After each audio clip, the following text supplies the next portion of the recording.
অনেক মহিলারা বলে সকালে ঘর ঝাড়ু দেওয়া ছাড়া ও রাত্রে ঘর থেকে কাউকে কিছু দেওয়া যাবে না। ও সকালে ঘর ঝাড়ু দেওয়া ছাড়া কাউকে দেওয়া যাবে না, রাতে ঘর থেকে কিছু দেওয়া যাবে না। কিছু হাদিস আছে, হাদিসটা হলো হাদিসুন নেসা। হাদিসুন নেসা বুঝেন?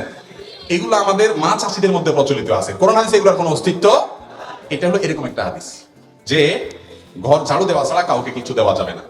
এগুলোর পিছনে বিভিন্ন ভিন্ন ধর্মী মানুষদের বিশ্বাস আছে, কাজ করে।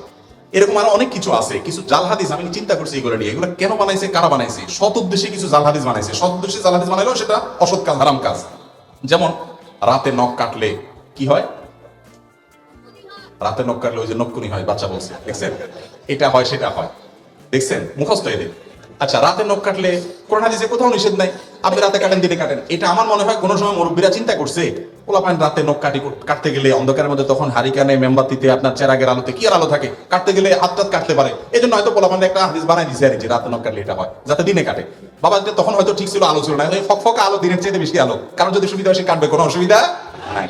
একইভাবে দেখবেন যে আপনার অনেকে বলে, হুজুর শুনছি বই খোলা রাখলে, পড়ার বই খোলা রাখলে শয়তান পড়ে ফেলে। তা আমি বলি, শয়তান পড়ে ফেললে ভালো তো, এটা মানুষ হয়ে গেলে তো ভালো। যদিও শয়তান পড়ে শয়তানই করবে। যাই হোক, এটা একটা ভিত্তিহীন কথা, ফালতু কথা, মিথ্যা কথা, এর কোনো